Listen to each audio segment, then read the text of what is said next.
Take me to work. All right, so we had our first flag football game yesterday.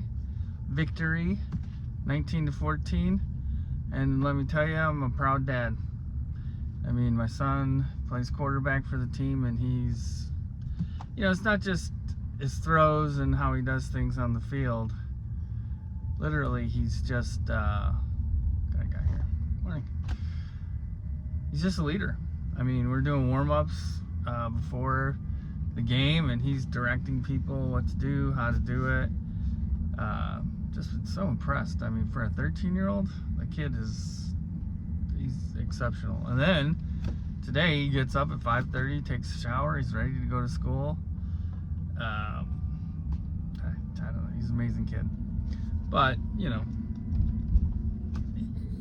my philosophy with parenting is you have to give them freedom. You cannot over-parent or helicopter parent or whatever. I mean, the way I was raised, it was you were out and about until it got dark, and then you came home, or you came home for dinner when you got called for dinner, and that's the way it was. We lived in a big neighborhood. Not a big neighborhood. We lived in not a big neighborhood. We lived basically in the middle of a farm field. There's probably about 5 houses within walking distance of where we live, so those were our friends that we would hang out with. Everybody had mini bikes and all that stuff, and my parents were, I guess, typical boomer parents who just kind of let us explore and do what we wanted to do. Sometimes we got in trouble and we had to deal with the consequences, but I think it helps you grow and become responsible, because you can only teach your children so much. No, you want to teach your kids enough, I should say, to make good decisions, and then leave it to them to make the decisions. And when they're younger, if you're helicoptering them all the time, when those decisions are going to be a lot smaller, it's less and more controlled by you. Then when they get older and they can make bigger decisions that can be very serious, they're not ready to make those decisions, because you've always been there to stop them from being able to make the decisions. Just like my philosophy is, you teach them right, wrong, good, bad, and you let them do what they do. And I mean, this kid is, like I say, he's 13 years old. We used to play catch in our living room. When he was 3 years old, he had this little toy football, and we'd watch the Bears games, and we'd play catch with the football, and he could throw a spiral at 3 years old. So, all of a sudden you're dreaming of, oh my God, my son's Tom Brady. You don't know, because anything could happen at the time. Well, he started playing tackle football when he was 5 years old, and he still plays tackle football. And at first they just put him in one positions, whatnot, and then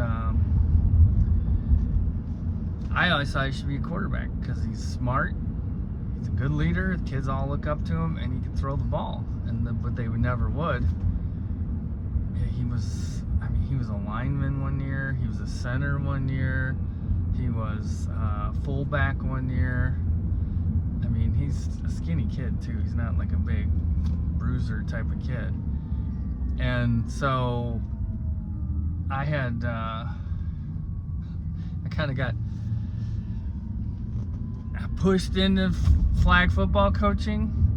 But I'm like, okay, the reason why I did it was because I knew that my son could be a quarterback. And he just didn't have the confidence to think that he could do it, because no coaches had ever given him the chance to do it.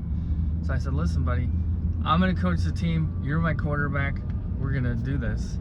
And that team went 6-1-1, and it was like just a conglomeration of kids that played. And the truth is the kid flourished as the quarterback by the end of the season. The end of the season, we played a game. We had 10 possessions, and we scored out of the 9. And the 10th one got stopped at the 1-yard line. because the kid could have fell into the end zone, but he was so surprised that he caught the ball that he like froze and he got his flags pulled. But I mean, and probably 6 of those were throwing touchdowns. I mean, so the kid was just on fire that game, and for that whole season we did great. And then so the next season he played again quarterback, but when he went into to play tackle after that, you know, he was the quarterback. You know, everybody saw it. And then that was a messed up situation that one day I'll talk about, but I wasn't the head coach of the team. I have a philosophy that you can't complain about anything that you're not involved in and don't do something about, right? And so I thought his coach was going to be his coach from the year before. It ends up that he actually didn't make the A team. They put him on a kind of a B team, and the coach they had coaching just had no idea what he was doing. So I ended up signing up to become an assistant coach, and it turned in this whole big drama over the head coach thought I was over coaching him and all this other stuff. It's so ridiculous. But so it ended up that the head coach, they kicked me off. The head coach kicked me off the team. So I'm like, okay. So I was just a parent for like 2 games, and the head coach ended up imploding. He had an episode where he got in a huge fight with the stepkid on the team and was yelling, screaming, swearing in front of kids and fans and everything else. And so they ended up getting rid of him, and they put another guy as head coach, and they asked me to come back to the offensive coordinator position. I'm like, sure. And we ended up going 4-2 for the rest of the season and did pretty good. Just missed the playoffs by 1 game after starting 0-4 or 0-5 or something when the other guy was in charge. So interesting, you know, what you learn. But so big win, big victory. It's a good thing. You know, I guess the lesson for today, though, that I was thinking about was the fact that, you know, I guess there's 2 lessons. One, you can't complain about anything that you don't have control over, that you could have control over. Like my kid not being the quarterback, I could never complain that a coach wasn't putting him as quarterback because I wasn't the coach. And these are just dads coaching a football team, so I could easily have tried to be a coach or tried to get involved, and then I did through the flag. And I was able to control the flag team to where I was able to get my son in that position, but also we won and all the kids had a great time. And then in the tackle, the same thing. And so after I became the assistant coach, the next year I did a head coaching position, and that's just a whole nother story that I don't want to get involved in. It seems like I'm always the problem, but for whatever reason with this football league, it's just the drama finds me. But it's insane. But anyways, if you can't control something, you need to get involved and do it. Like, I can't complain about something that's going on in my city because I could run for office. I could try to get in there and influence it and do something. I could even start working with the politicians and lobbying or whatever to try to influence them. But, you know, so me complaining about something, it doesn't do any good. You can't complain about anything or worry about it, I say, that you can't control. But if you can control it and it's something that's important, you should try to do that. So that's lesson 1. Lesson 2 is, so we scored 19 points in the first half. The other team scored 14 points in the first half. In the second half, neither team scored, which is interesting because it's flag football and it's a lot of scoring. The defense isn't usually the strong points. The reason why we didn't score in the second half is because I have those kids that got stuck on my team. Going back to the control thing. So the league the flag football league is, if you bring 10 kids, at least 10 kids, and you're the coach, that's your team. You pick your team. If you just sign up to be a coach, you know, they give you whatever kids and you form a team out of that. So the way I'm kind of in my mind is like, I didn't sign up to be a coach. I signed up to have my team play under that program. That's the way I looked at it. But they had so many kids join, which is fine. But, you know, they didn't have enough coaches. So what do? You got to turn kids away. But this league is so petty and they're so cheap that, you know, the $100 registration fee is, this is what I believe is the only thing they were looking at. So they wanted all these kids so they can get all this money. So now they're sticking 15 kids on a 7-on-7 flag football team. So not everyone's playing. So it's just so stupid. So as a coach that picked 10 and had all figured out how I was going to rotate and everything, now I got 15 kids. And then to top it off, you know, they're like, oh, they stacked their team, so we'll give them the youngest kids that sign up. So this is a 6th, 7th, and 8th grade level, you know, bracket or whatever you want to call it, division, which I think is too broad as it is, but whatever.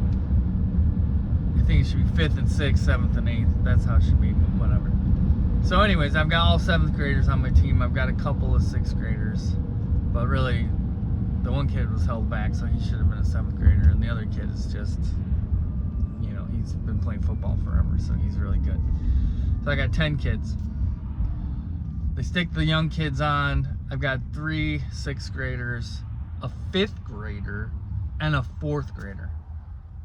I mean, how does that even work? That's just so stupid and ridiculous.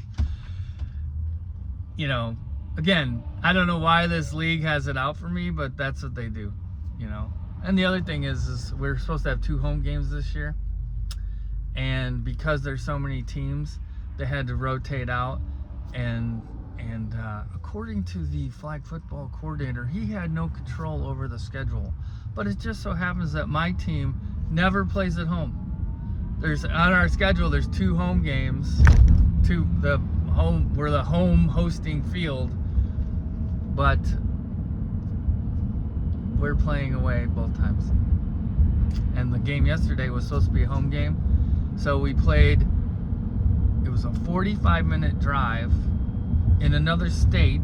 We went to Wisconsin and we played at this team's home field. So they were the home team. I mean, it was just like, just crazy. Just insane. The only thing was it was on turf. And they were supposed to play at their normal field, and their normal field does not have turf, it has grass. But they rotated out and they ended up playing at the high school with the turf, so I don't know. It drives you crazy, but whatever. I guess I'm complaining. So do as I say, not as I do. But so anyways, starting kids had the best team out there, defense on offense on the first 2 drives, and we did really well. Man, boom, boom, boom. The offense was clicking. We went down there, scored. We didn't get the extra point. Then we scored the first 3 drives, I think it was, and that's how we got the 19 points. And then after the second touchdown, I started subbing kids in. I think on the 3rd possession, I only subbed 1 in, and then I started subbing more in. And I think at one time I had 2 or 3 of the kids that weren't all that great, which probably was a coaching mistake on my point if we wanted to win, because our offensive production went down. We started having drop balls with wide open kids, and you know, and thank goodness, our defense stepped it up, shut them down in the second half, and they got the ball with 4 minutes left. They marched that ball down to the 5-yard line, and they had 2 shots at getting a touchdown, and they didn't get it. So we walked out there with a victory, but it was close. I mean, they didn't even need the extra point. They just needed to score the touchdown and they would have won. Because 6 points for a touchdown. So the moral of the story is, in business and in life, it's your team that matters. And your team's only as strong as your weakest link. Because,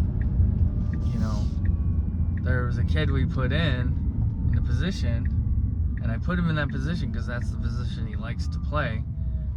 And he caught the first pass, and I'm like, all right, this is great. But then he totally dropped 2 wide open passes, in a time when we needed it. And it was rough. I mean, it's tough in business because you get to know people, you get to like people. But the truth is, if you're not measuring what your team is doing as a team and individually, and then basically the people that aren't doing well,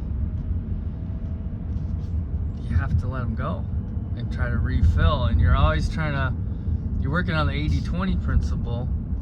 80% of your business is going to come from 20% of, let's say, your sales force. And then, 20% of your sales force is going to be bad. So you have to rotate and try to always improve, always getting that 80 or that 20% at the top better, improving your guys in the middle and eliminating the guys that are bad. So that's the moral of the story with the team. I'm a team player. I haven't complained too much about taking those kids. I was worried that the little kids were going to get hurt because if we're playing some big 8th graders, but they were totally outmatched. And here was my biggest fear in that game. My biggest fear was, what if that team was decent and then we were in a situation where I had to play my good guys to win, or do I let the bad kids play and we lose? I mean, what kind of position is that for a coach that wants to win? So that's where we were. So anyways, the 2 lessons. If you can't control something, don't complain about it. If you can't control it, just deal with it, work around it. If you can't control it, you need to get involved and control it. And then the third thing is your team. I mean, you're only as good as your weakest player on your team, and you should constantly be trying to rotate and build in business. Sports, the same thing, I guess, because that's what we did for the last 3 years. Got different kids involved and recruited, and the thing is like, my 10 kids that I picked, they're not getting the playing time that they probably thought they were going to get. If we start losing because these other kids, they're going to get discouraged and not have the belief that they're a champion team. It's just frustrating to be in a situation. And then I'm thinking, well, how can I control this? I guess I could get involved and go on the board and do all the other stuff, but I'm just like, I'm not going to do it, the drama. So anyways, that's the 2 lessons. Have a great day, have a great week, and we'll talk to you tomorrow.